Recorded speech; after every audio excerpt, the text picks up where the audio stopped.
What's up, guys? Nolan here. I am very tired right now, and this is going to be more of a reaction video than it is a information shortened to the point, no BS video that you're used to on the channel, because I just wanted to let you guys know that the patch notes are out and you guys can see that the important stuff is there. There's also a couple things that I was worried about that I am no longer worried about. The patch notes are extensive. These might be the longest list of patch notes that we have ever gotten. This is easily the biggest patch we have ever had in Escape from Tarkov. So if you want to check the link in the description, you can check the patch notes for yourself.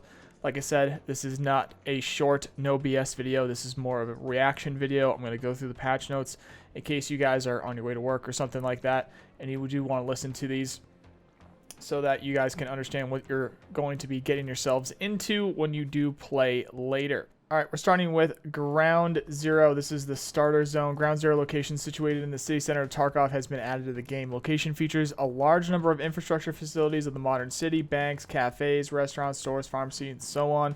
All this is towered by the skyscrapers of Tarkov. So all this is towered. I think it's a little bit of a translation error. I think the skyscrapers of Tarkov are surrounding it. At least that's what it looks like from the screenshots that we've seen.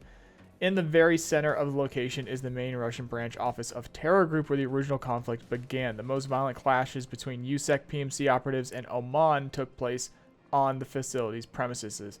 I think that's or premises. That's the police. I think that's Russian police or Russian riot police or something like that. Unfortunately, they've decided to keep it to level 20. So I don't know if they've added it so that you don't gain access to the flea market until level 20, until you get Intel Center level 1. That was the discussion that I've had with Nikita a couple times. If you gain access to the flea market at level 15, you are no longer an early game player. So basically what's going to happen is this zone is going to be controlled by players who are level 15 to 20. That is what is going to happen if that is the case. If you have the flea market, you are no longer an early level player. You are no longer a noob to the game. So I do not know why this is still a thing. We'll see if that's the case. We'll see if level 15 to 20 still has access to the flea market. Anyway, PMCs of higher levels, 20 plus, will not be able to access the location. Scavs will have access to the location at any player level, so you can be level 21, 22, and so on, and be able to scav into the location. New starter quests have been added to the location, so there's going to be stuff for you to do there. Visual cues for new players have been added to the location. It was my impression that the tutorial zone was going to be something else entirely, but visual cues for new players have been added to this location. Makes it sound like this is it. This is going to be like, hey, WASD to move around kind of stuff. We'll see what that ends up being. Now we have quests debut, checking, sabotage, supplier, gunsmith part 1, received update text descriptions. Not sure what that has to do with Ground Zero. Maybe that's part of Ground Zero. I don't know what's going on with that. Maybe they messed up and they meant to put that somewhere else, but for some reason that is under what's for Ground Zero. Now Kollontay. Kollontay is the new boss. A new boss has been added to the streets of Tarkov. He is a former officer of the MVD, Ministry of Internal Affairs. During his service in law enforcement, he had a reputation as a vile man whose behavior was sometimes feared by his co-workers. During his work, he often resorted to his favorite method of interrogation, a rubber baton, as well as other non-statutory pressure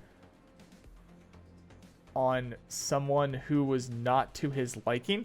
Sometimes the translations on this are a little bit weird. Anyway, Kollontay has a small number of guards, prefers to stay in one position, and occasionally patrols his territory. If he feels he has the upper hand, he may switch to his police baton. He lives in the area around Klimov Shopping Mall, which is the new area added with the most recent Streets expansion, and the Tarkov Academy of the Ministry of Internal Affairs.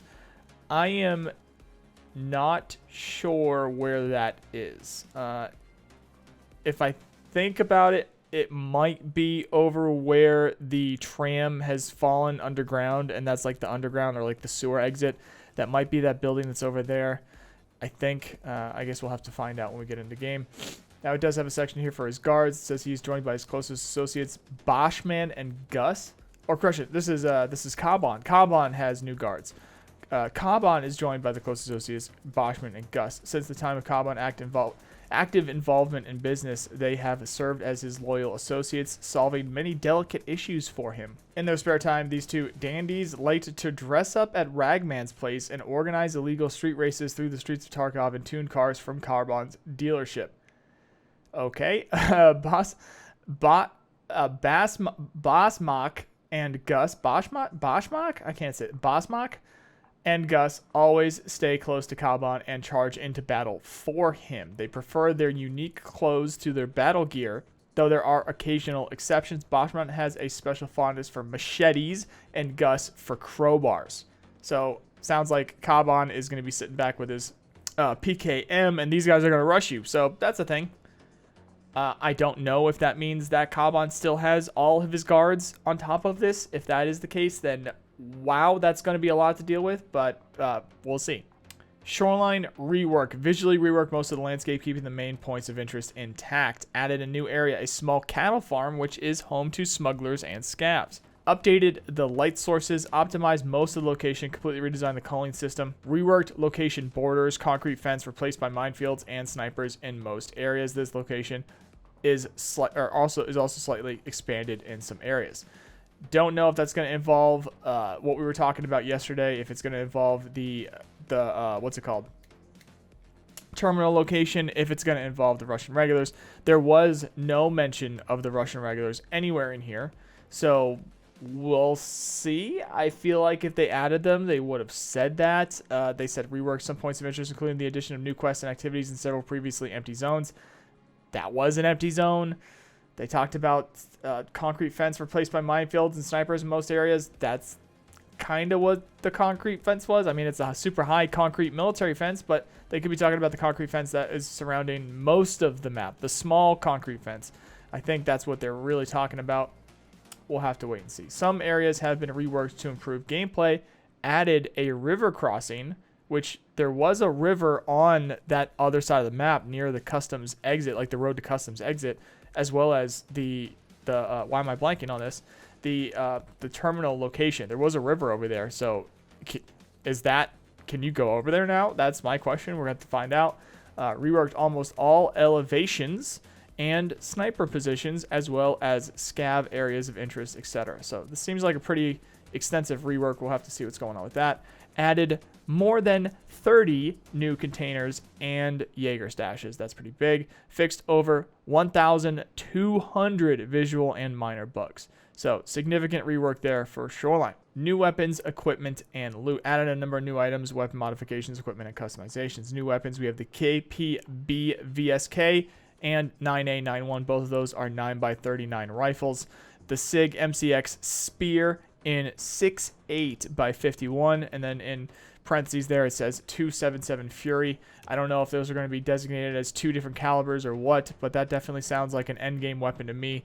6.8 is a very powerful round, so we'll have to see what happens with that. Then we have the RPD and the RPDN in 7.62x39. Updated the models and animations for the SKS. We got achievements. Achievements are going to be pretty cool.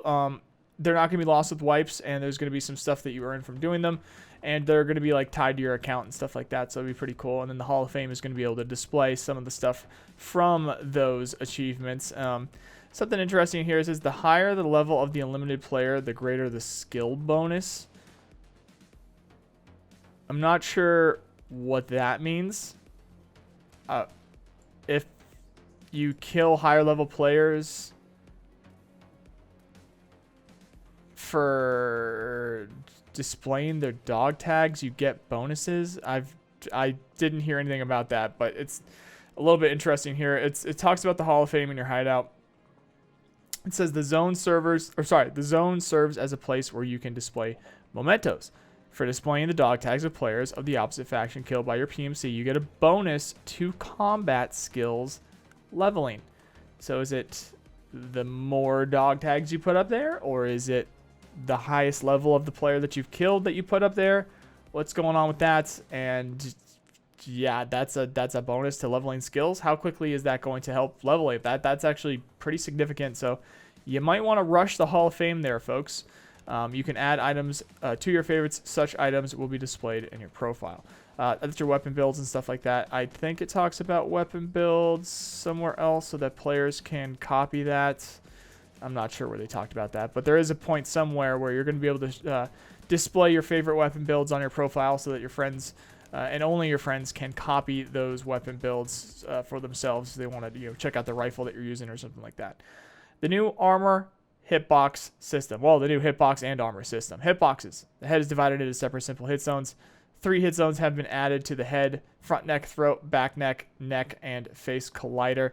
I don't know if you're going to need to like trick people now or something like that, but that's a lot of hit zones. The pelvic hit zone is divided into front, groin, and back. Buttocks. Hits to these zones can cause damage to the stomach zone. Forearm hit zones have been reduced in diameter. Death screen now shows more detailed information about the area that was fully wounded. For example, thorax, upper back, stuff like that. It's a lot of extra hitboxes because there's a lot of extra places that you're going to be able to get killed from. Armor. 37 ballistic plates have been added to the game. 7 for the chest section, 6 for the rear section, 20 universal, and 4 for the side sections. Ballistic plates have their own parameters specific to armor, strength, material, armor damage absorption, ricochet parameters, their armor type, etc.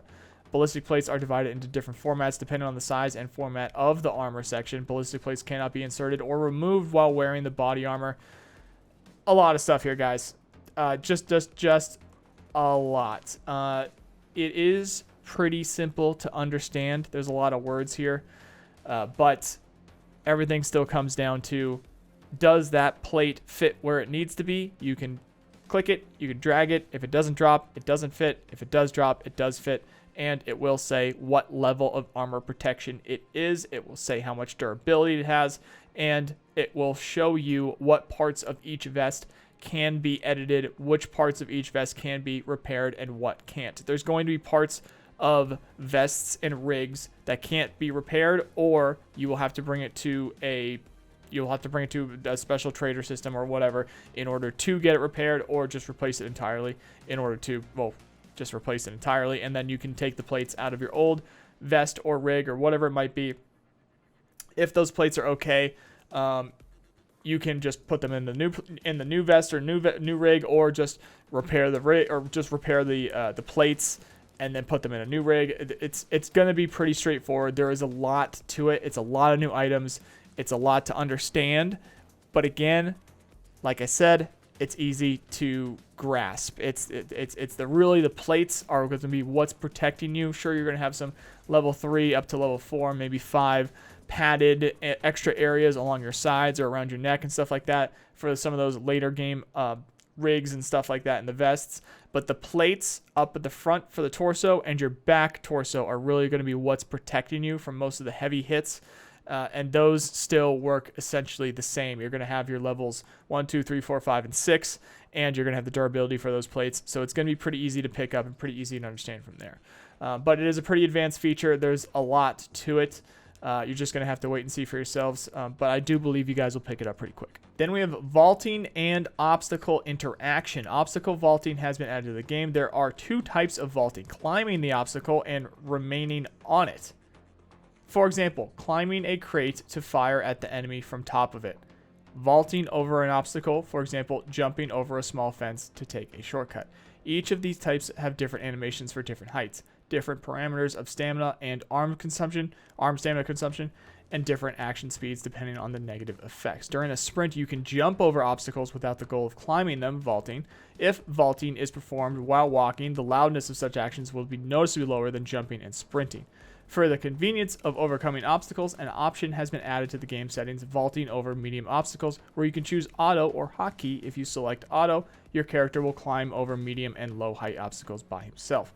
If you select hotkey, you will need to press the jump key to initiate vaulting, but this way you can control the character's action more precisely. The character now stops if he hits a wall while walking or sprinting. So we got vaulting. We're going to be able to go over stuff. We got climbing. We're going to be able to go over stuff that is slightly higher. So very beneficial there. Very cool. We got shoulder transition. You're going to be able to switch your weapon over to your left shoulder, and you're going to be able to left side peek more effectively. We'll see how more effectively exactly. If it's the exact same as peeking from the right or not, we'll see. Again, just the patch notes here. Control settings. Warning, all control settings have been reset to default. So we're going to have to go through all that stuff again with the hotkeys because there's actually obviously a lot more hotkeys to deal with the shoulder transition, with the vaulting, with all this other stuff. So added shoulder transition action default key to mouse 4, added vaulting. The jump action has been reassigned to spacebar key with release press type. Try these controls settings in game before changing them. The reason why I'm saying this in particular is because we were worried that they were going to remove jumping from the game entirely.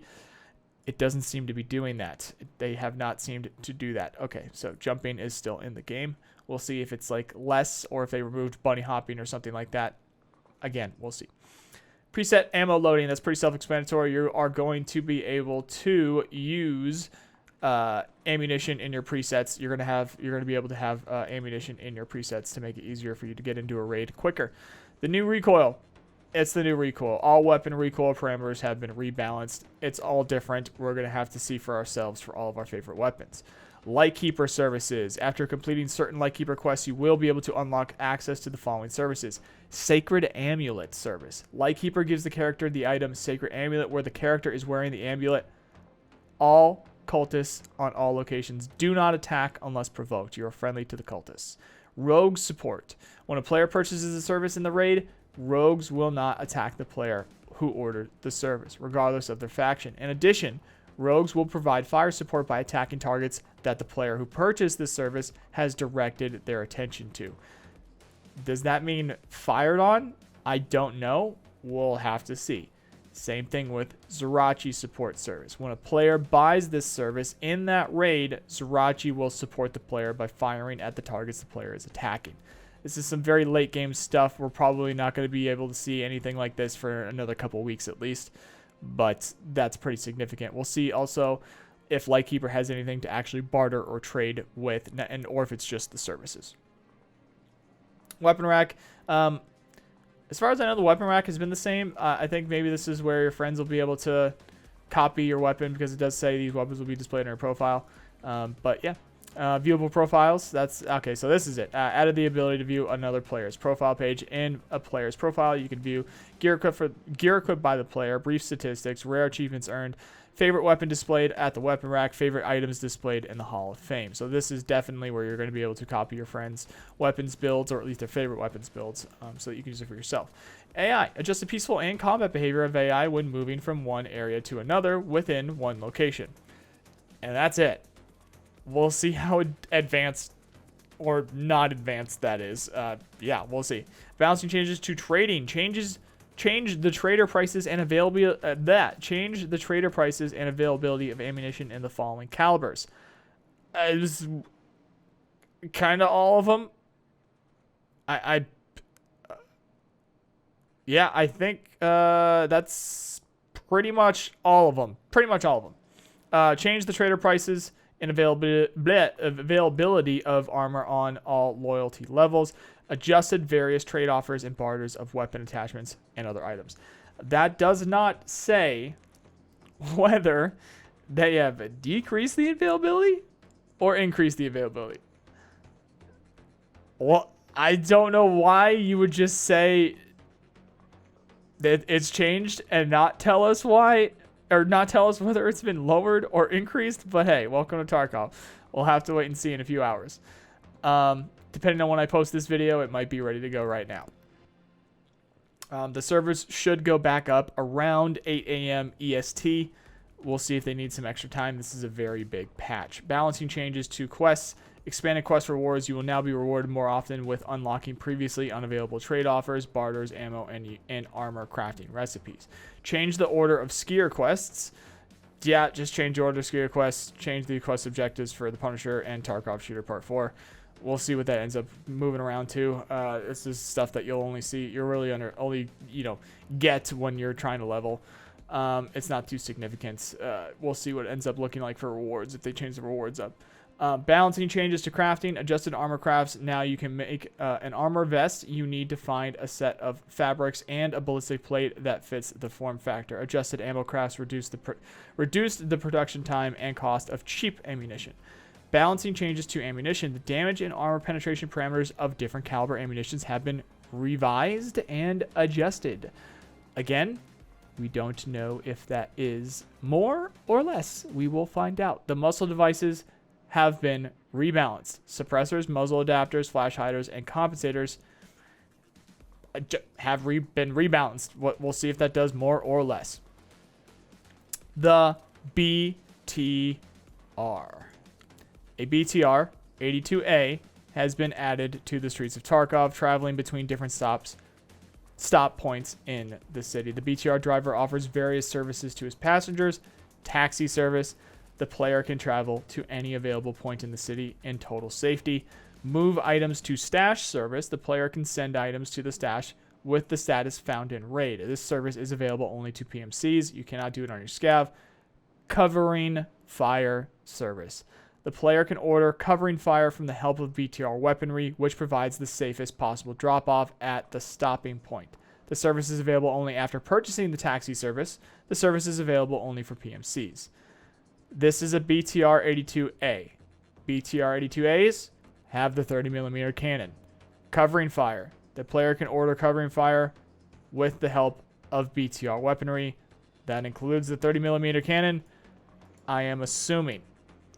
So I think we're going to be hearing that 30mm cannon as long as somebody purchases the taxi service, which we will see how expensive the taxi service is.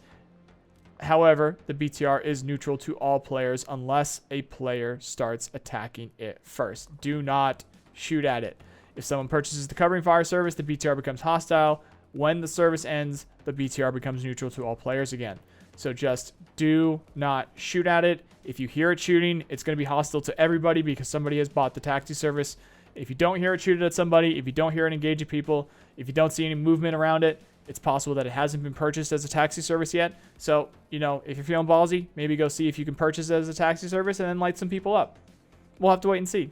The cost of service depends on the faction. Bear, USEC, Scav. Which... why are you including scavs? You said the service is only available for PMCs, BSG. Why are you including scavs? Scav karma, charisma, skill level, and travel distance. I don't know what's... I don't know why you're including scavs there, and I don't know why it includes scav karma, but it says the service is only available for PMCs, so I don't know what's going on there. Anyway, quality of life, the visual effect of the painkillers have been changed. Interesting. The door to the expanded part of the hideout is now always open after construction. Change the camera system in the hideout from railed to free cam. You're going to be able to WASD, hold middle mouse button for mouse movement, and scroll wheel to zoom in the camera. List of changes. Fixed several visual bugs, fixed incorrect spawn points, fixed a problem that led to the lack of damage registration from melee weapons in some cases. Didn't see much of that. Fixed incorrect behavior of rogues when attacking the hangar buildings of the lighthouse. Fixed an issue where killed bots would remain standing. Fixed the lack of muzzle flash when looking at shooting player. Fixed AI behavior when interacting with stationary weapons. Fixed incorrect values of some parameters and character statistics. That's very specific. Thank you. Not. Fixed incorrect camera behavior in the hideout when scrolling in UI elements. Fixed several compatibility issues with weapon attachments. Cool. Fixed the ability to hear outdoor sounds while inside the bunker on reserve. Definitely a lot of more sound issues than that, but hey, at least we got to one of them. That is the patch notes. That is extensive. That is a lot of changes. This is a very big patch, and it's not live yet, at least at the time of the recording. I will be live once the patch is live. I think Arena is still available. I think you're able to play Arena while the servers are down. I'm going to check real quick, actually. We can just check on Twitch if people are still playing, because the servers are down right now. No, maybe not. Wait, what? Oh, there's a trailer. Oh, what? Where's it? Did I miss the trailer? Oh, there's a trailer. 3 minutes ago. Damn, good timing. Let's watch the trailer. So a bit of a trailer reaction as well. Okay, so this is Ground Zero.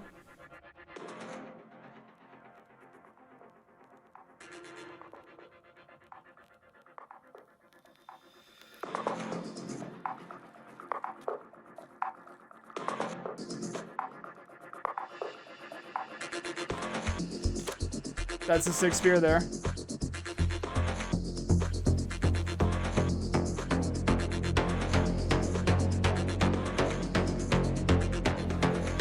a song.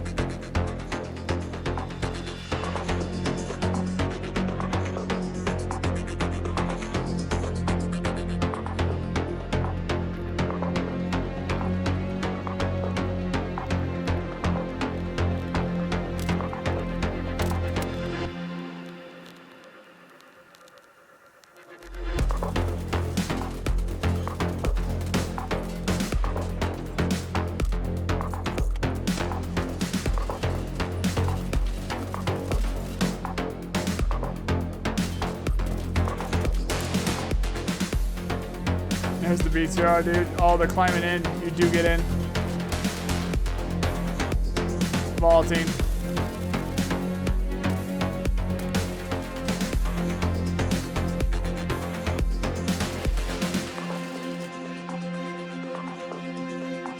The new blind fire.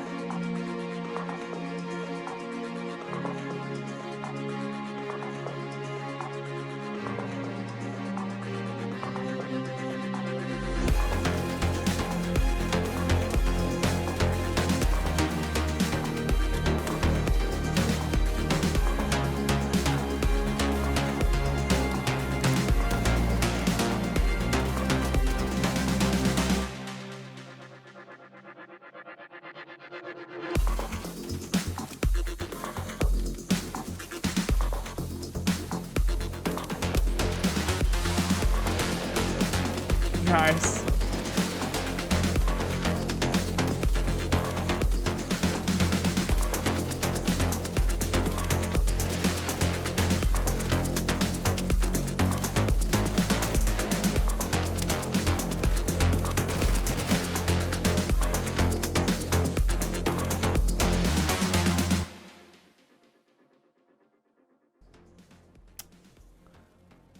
Cool. Anything extra? I think that's the end.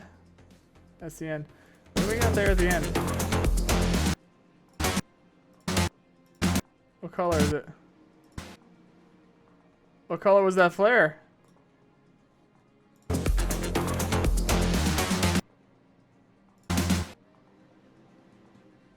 Oh, why don't we know what color that flare was? Interesting. Huh. Nikita has talked about adding new flares to the game. Interesting. All right, well, we have the trailer there too. Put the trailer in the background. All right, guys, hey, that's the trailer. That's the patch notes. As of the time of the recording, there's still a few hours to go. I think I'm going to try and get about 3 hours more sleep, maybe, maybe not. And then I'll be live on Twitch going for partner. So any and all support is greatly appreciated. Link in the description for my Twitch channel if you guys want to come by as I unravel all of this stuff live. Would appreciate you guys coming hanging out. Otherwise, enjoy the patch, enjoy the wipe, good luck, and I hope you have a nice day. See you guys.